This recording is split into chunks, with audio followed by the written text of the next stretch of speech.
Welcome back. I'm Bill. Today I'd like to talk about this stove and the company that made it.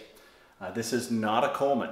If you know anything about Coleman stoves, you may have recognized that already. You may have recognized the manufacturer.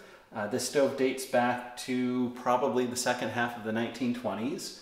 It is a Model 4 and it was made by the Prentiss-Wabers Company in Wisconsin Rapids, Wisconsin. These are not stoves that we find here in Canada. I found it when I was down on my last trip to the US and I brought it back with me, and I'm kind of excited about this. It's going to be a neat one to clean up. You can see it's in pretty good shape. I have done nothing to it yet. The paint is dirty, it's in need of a polish. There's a little bit of denting that needs to be fixed, and it runs. It doesn't run perfectly, but it does run pretty well. I think there's something up with the generator. It needs to be finessed just to the right point so that the fuel flows, and the burners throw a lot of sparks, which usually means the thing's full of rust. It even came with what I'm told is the original pump. The pump needs, it just barely works. It needs a little assistance as well with the pump leather. So, Prentiss-Wabers, not Coleman. And I'm not changing the channel name to King Prentiss-Wabers, just looking at something different. I'd done a little bit of research on the company and actually found an interesting newspaper article from October 1943 from the Wisconsin Rapids Daily Tribune. And it talks about this company's efforts during World War II, but it notes a bit about their history. And the company began in 1915, sort of in the mind of the two founders. The two were two men named G.N. Prentiss and H.H. Wabers, both of Racine, Wisconsin. I'm not sure which of the two of them it was. The article doesn't say, but one of them was on a fishing trip, and he was looking to start a campfire, presumably to cook his dinner, and every stick in the wood seemed saturated. He swore to himself fitfully as he probed under logs and inside stumps for a bit of dry wood to start a fire.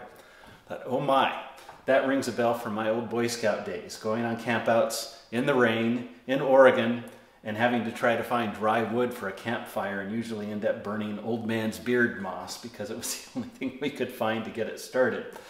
So anyhow, that got him thinking, and he got together, whether that was Wabers getting together with Prentiss or Prentiss getting together with Wabers, they got together and they had the idea for a camp stove. In midwinter of 1915, they had their camp stove idea sufficiently developed so that they felt safe to go to the Wisconsin Rapids Merchants and Manufacturing Association and tell their plans for establishing a manufacturing concern to be capitalized by local subscribers, a concern to manufacture a gasoline camp stove. Members of the association listened and nodded their heads. Most of them had knelt over wavering campfires, had probed here and there for a bit of dry wood, had borne the dismay of watching a campfire die a burning. After careful consideration and investigation, the association recommended acceptance of the proposal by local businessmen. Plans for the new plant here were then formulated. A corporation was organized February 8, 1916 under the name of Prentiss-Wabers Manufacturing Company, with factory space in the Whipperman building near the Green Bay and Western Railroad tracks. The company grew. They initially started out making camp stoves, but before long they were making all sorts of camping and outdoor equipment, camp chairs, camp stoves, tackle boxes. It appears that the company struggled a bit up until the mid-1920s, and then things really took off and they began expanding both their product line and their manufacturing and warehousing facilities in Wisconsin Rapids. They made various stoves under the name, this is made under the name Prentiss-Wabers product. Most of their products were known as auto cook kits. And that continued at least through the 40s, maybe into the 50s. They also made products under the name Preway, and in the 1950s they changed the whole company name to Preway. So if you've seen a Preway stove, for example, it was made by Prentiss-Wabers. That was the name they changed to later on. The article notes during World War II they made munitions, but the company really expanded when they started making ranges, like kitchen ranges, gas ranges, They got into radiant heaters. They got into furnaces. In the 1960s, 70s, and 80s, they got into grills. They got into gas fireplaces. And from what I read, apparently that was sort of the thing that did them under. They bit off more than they could chew and took on more than they could handle, and it eventually killed off the business. But back in the day, they made stoves for themselves under the Prentiss-Wabers and Preway names, but they also made stoves for other companies. They made lots of products for Sears. You can find the Prentiss-Wabers products that Sears made under brand names like Master Chef and I think Camp Chief, something like that. If you find Montgomery Ward's Lakeside stove, those were made by Prentiss-Wabers. Substantial company. They made a lot of camp stoves. We don't see them here in Canada. The number 4, there was an earlier number 4 made in the teens when the company first started, but it was a small single burner. This number 4 came out in 1925. The original version was a little bit different. Prentiss-Wabers products, they would have the same model name or model number, but the design would evolve. So some early number 4s, for example, have a solid top with 6 or 8 inch round openings and cast iron grates. Some of them have a cast iron grate that fits into the whole top. This has a wire grate. So this stove would have been made probably late 1920s. By the 1930s, it looks like they had replaced it with another model, although I can't be certain of that. So let me change the angle here and give you a look at the inside. I think a top-down view will give you a better idea of what's going on. The grate hinges up like that, and you can see the tank and the burners are one assembly. It's in that respect a bit like some of the Coleman stoves of that era, where the burners and the tank just hang off the edge of the stove. Usually on Coleman's it's on the front. This, it's on the side. So this just lifts out, and there's a cutout there back here to make that easier.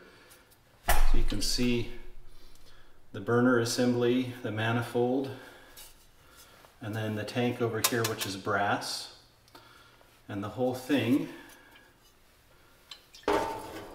simply hangs on the stove like such.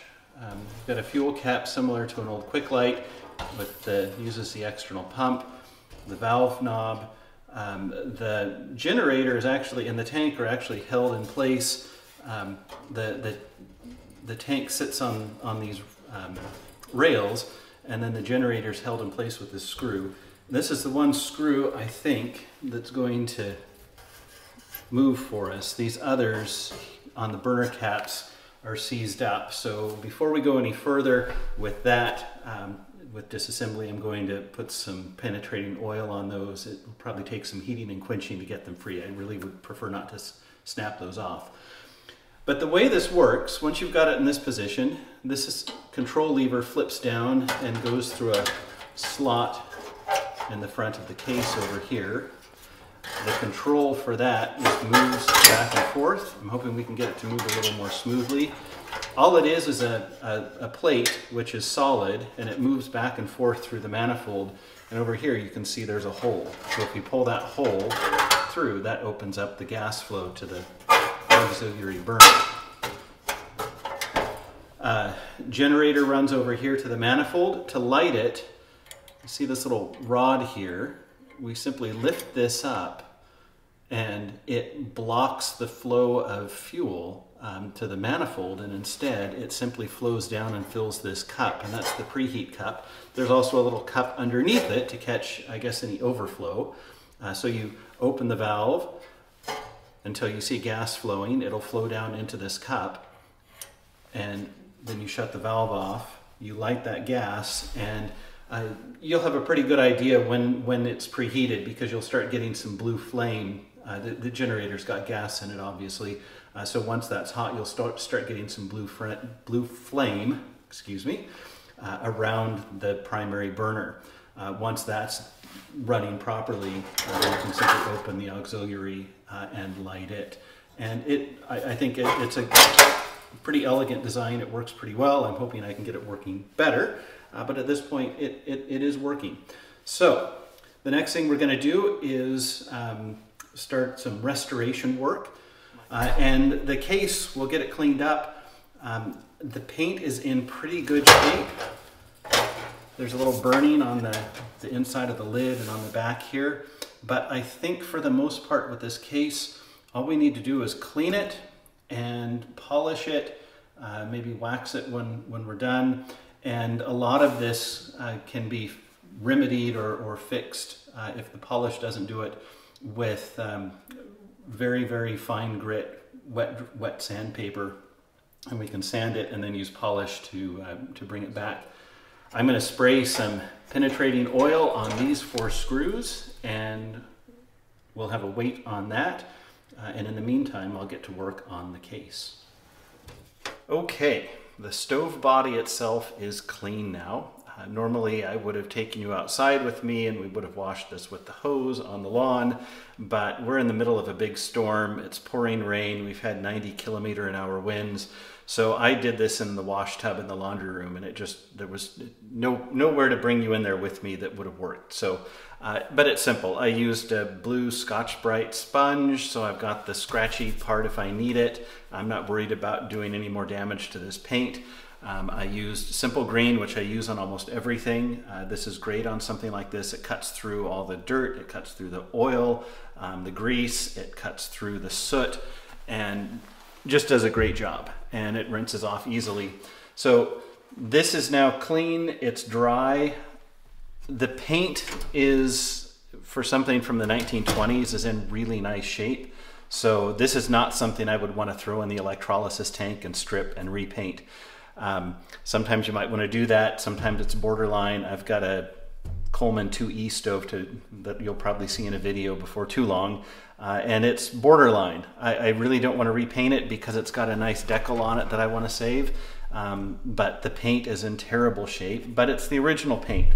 So sometimes it's difficult. If you go back and look at my 9D video, that one, the decal was gone. It was rusty. Someone had already brushed over it with black paint at some point. So I had no hesitation about repainting that. But this, I want to try to keep it original. So there are 2 sorts of problems we'll be dealing with. And I'm not going to show you everything because you don't want to sit here and watch while I polish the entire stove body. But the interior is nice. The paint is for the most part pretty much fully intact. It's a little bit scorched on the inside of the lid here.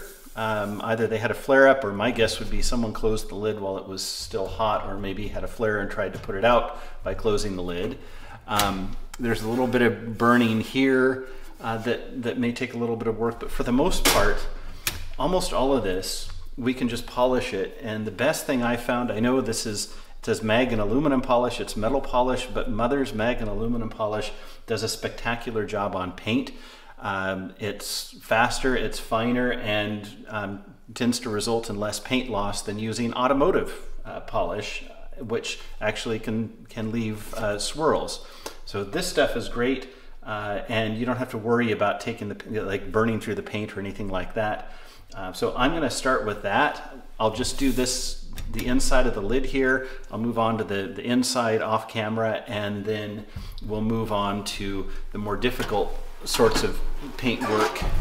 And that would be what we see on the front here. This actually might not be too bad. We might be able to just polish this. But the lid, the outside, this may take a little more effort. We may have to get into some wet dry sanding before we do the polishing, but won't know until we get there. So let's start on the inside of the lid.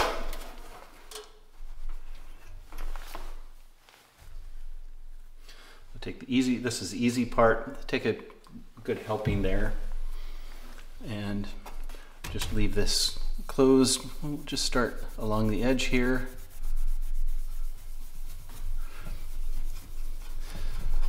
This will clean, depending on what's on there. It will do some cleaning. In fact, you can see it's a little bit dirty there.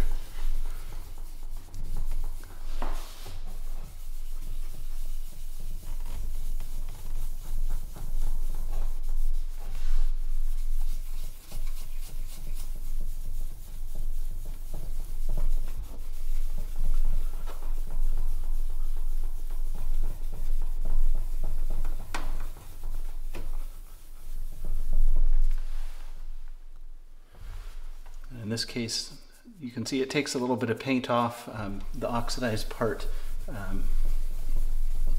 but we're nowhere near doing any damage to the paint in terms of burning through it.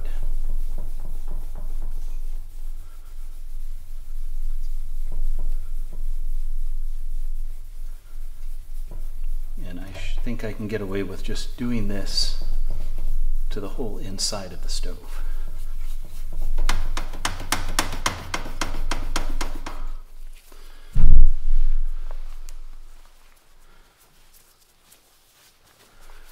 And by the time you're done, your arms will be tired and your fingers might be sore.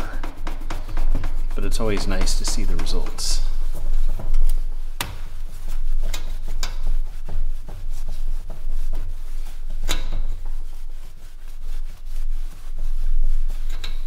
Okay, so that gives you an idea that actually didn't take a whole lot of work. And just lay,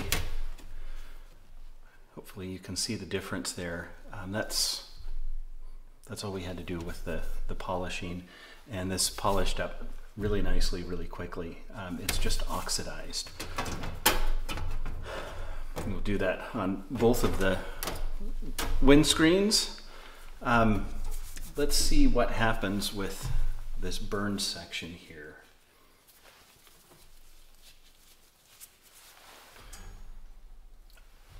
Because this isn't aggressive at all, I expect it's just going to make the burned paint shiny burned paint, but we'll see.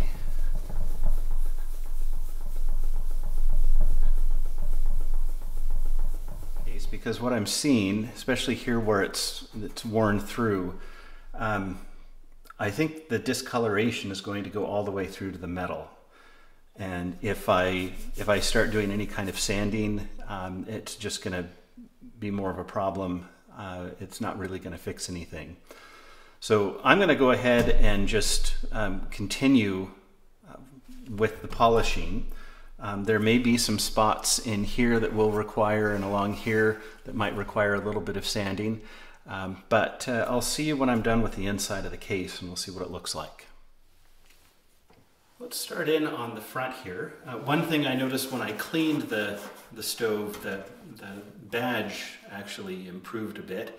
I thought maybe the lettering was actually painted on with some kind of gold paint or plating or something, and it had started to come off, but actually it was just underneath the crud. So I'm going to start on the front here and we'll see what happens. I don't think I need or want to do any sanding on this, at least.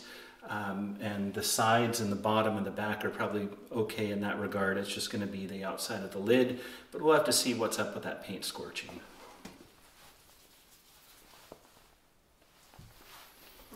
Let's just see what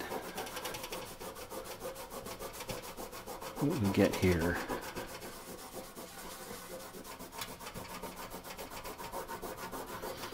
I'm hoping that this shines up the black a bit.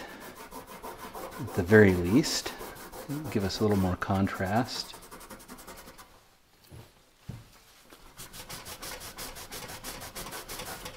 Yeah, that's pretty much what I was hoping for. You might be able to get it a little bit better. It's interesting that the polishing actually darkened the gold part, so I'm not quite sure what's up with that, but we'll see. I'm going to move on and work on the rest of this.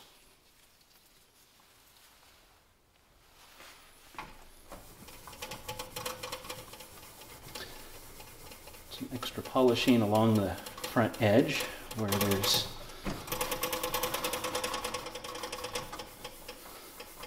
some damage along there and wear.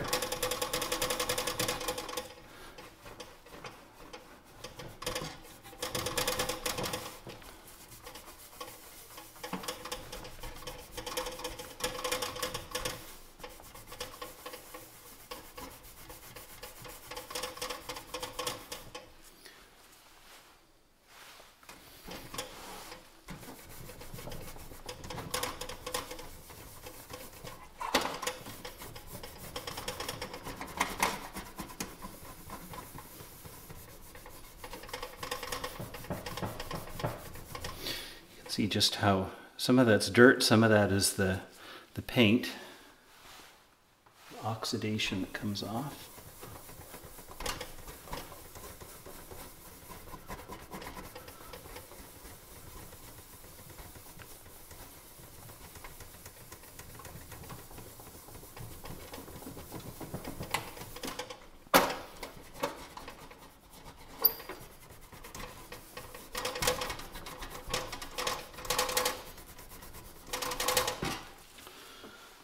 See how that did.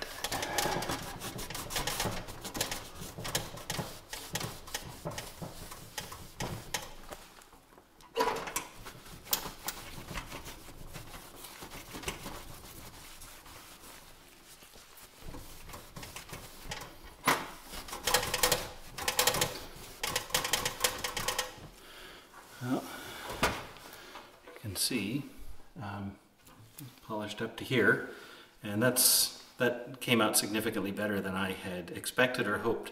So I'm going to keep going. We'll finish the front here and then move on to the lid, and maybe we'll have as good a result with the lid as we did with the front.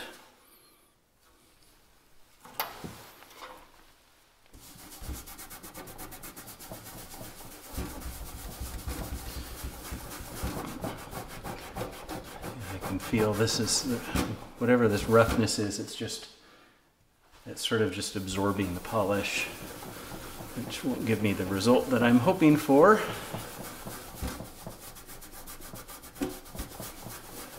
And so it just sort of smears around.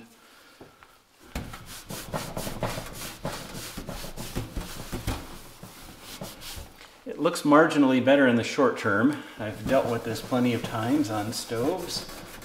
It looks marginally better in the short term because the polish sort of darkens the metal. Oh, that's it for that glove.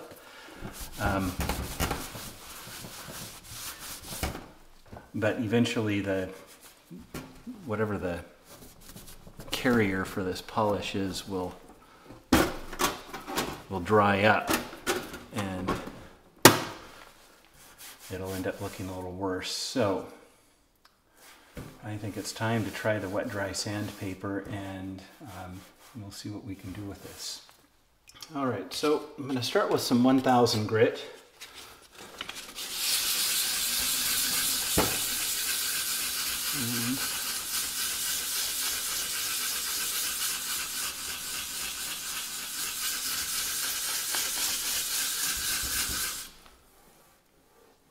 It actually does seem like it's helping.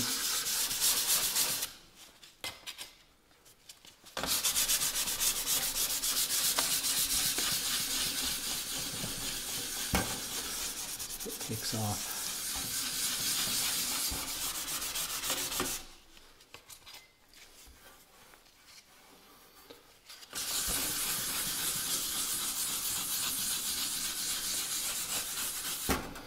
It's definitely smoothing it out, so I guess that's good.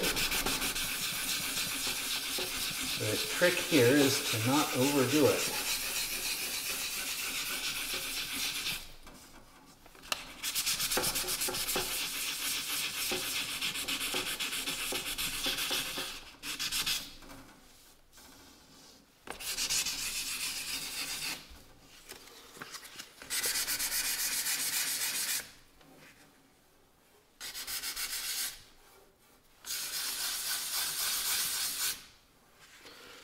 All right.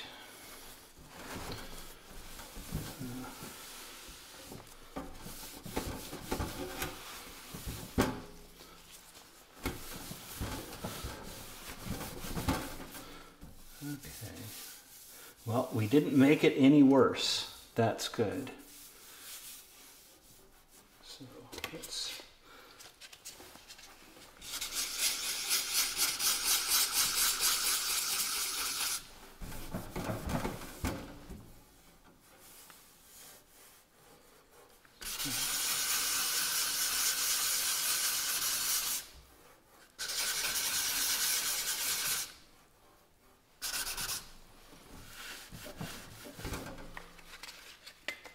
okay, we just barely hit some high spots there. So Let me go ahead and get a little across the back here.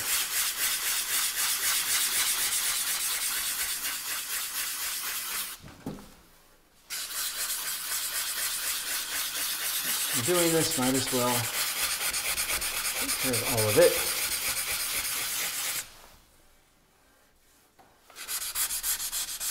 Trick is to use light pressure and just keep checking it with your finger. You'll feel when the roughness is gone, even through a glove.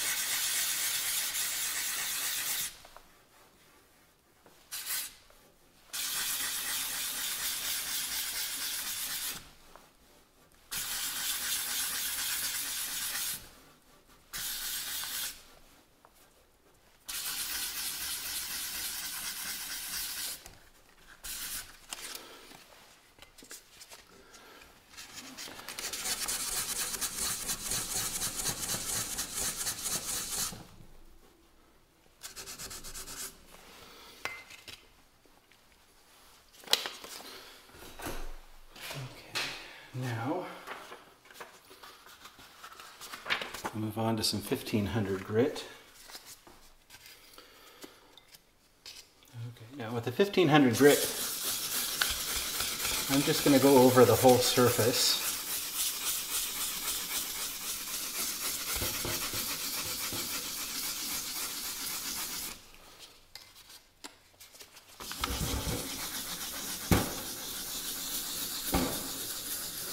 Again, light pressure.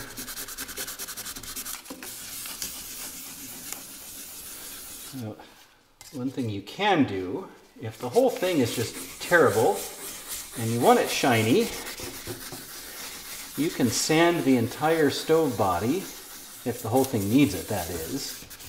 It may not, this is in pretty good shape for the most part, but you can sand the entire stove body with, say, 1000 grit, and then you don't need to do any polishing, you don't need to use any finer grits, you can just spray it with clear coat, and the clear coat will fill in the scratches, and it'll look really nice, it'll look really shiny. Not everybody's going to want to do that, but that is one option.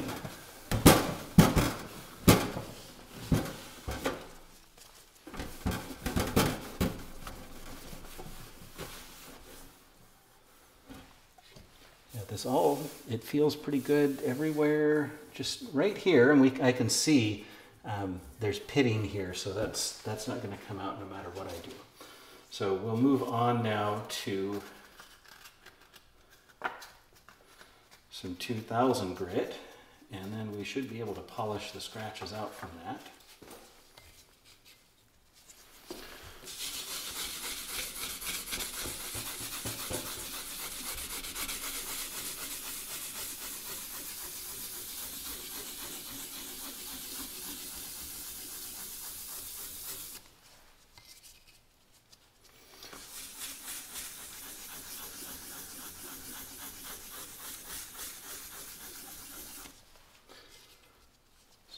Grit needs to be rinsed and re-wet fairly frequently.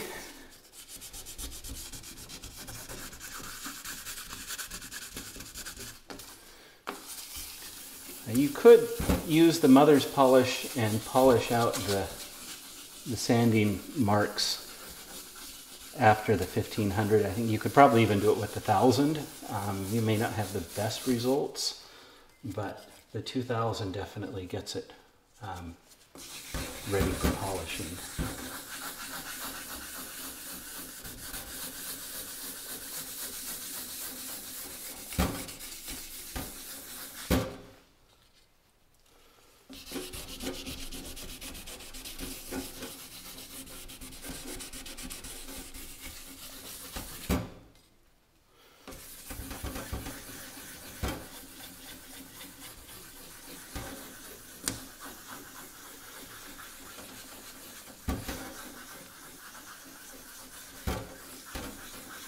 So this, I'm hoping, gives you some idea of what can and can't be done with this scorched paint.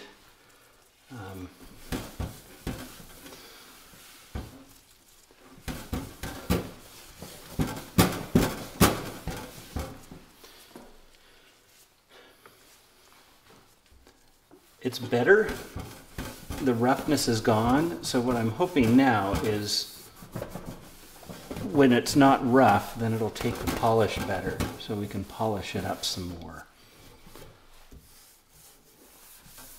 It's much smoother, and you can see even after that 200 grit sandpaper, the surface is dull, but it's not particularly scratched. It almost looks back where we started. So back to the mother's polish now. And let's see what we can get out of this.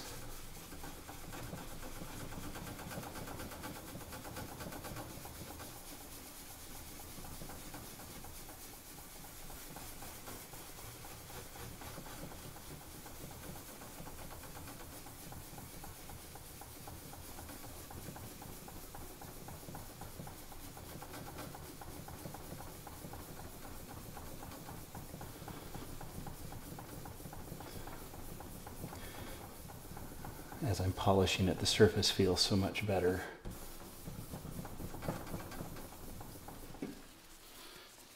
It's still taking off some paint.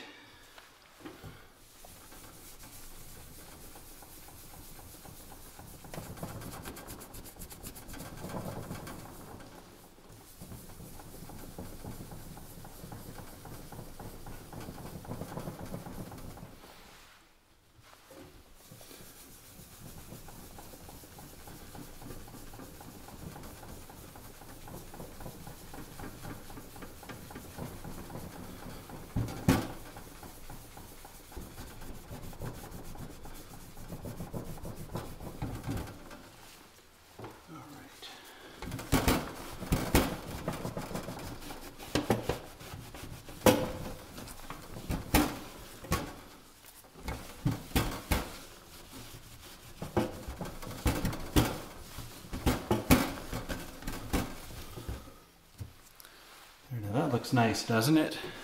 And you can see that's that side. Let's finish up on this other side. Of course, this is where the worst of it was.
Okay, and I'm really pleased with that.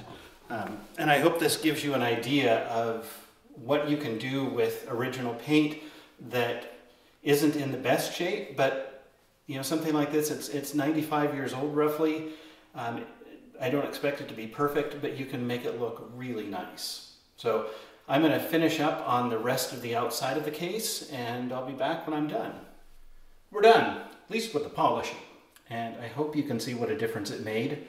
I ended up, as you saw, I sanded with 1,000 grit, 1,500 grit, and 2,000 grit, and then metal polish on the lid.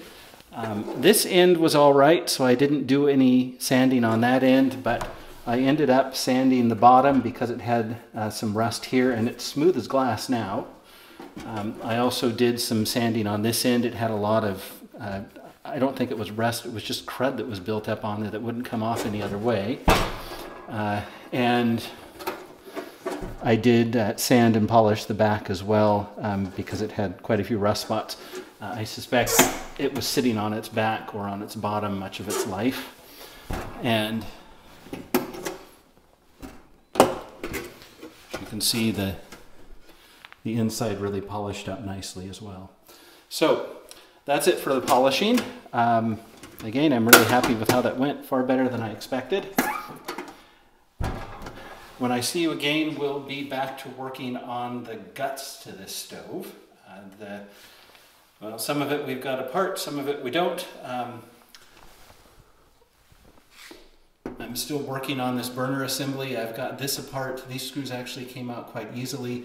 These have not budged at all, and in fact I got about an eighth, maybe a quarter of a turn out of one side, and I could tell from the feel of it, it wasn't unscrewing, it was just twisting and was about to snap off. So now that I know what's inside these, I don't feel it's so pressing to actually get the burner apart if it won't come apart. I've heated and quenched it multiple times. I've had it soaking in, or had penetrating oil on there. You can see trying to soak it in. It screws into the bottom here, and that's where I'm trying to get it to break free.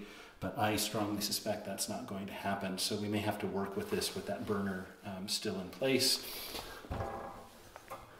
And similarly, the tank, the generator, unscrewing the tip, didn't get it off. I've been unable to unscrew it here, and because it's brass, I don't want to mess with it too much.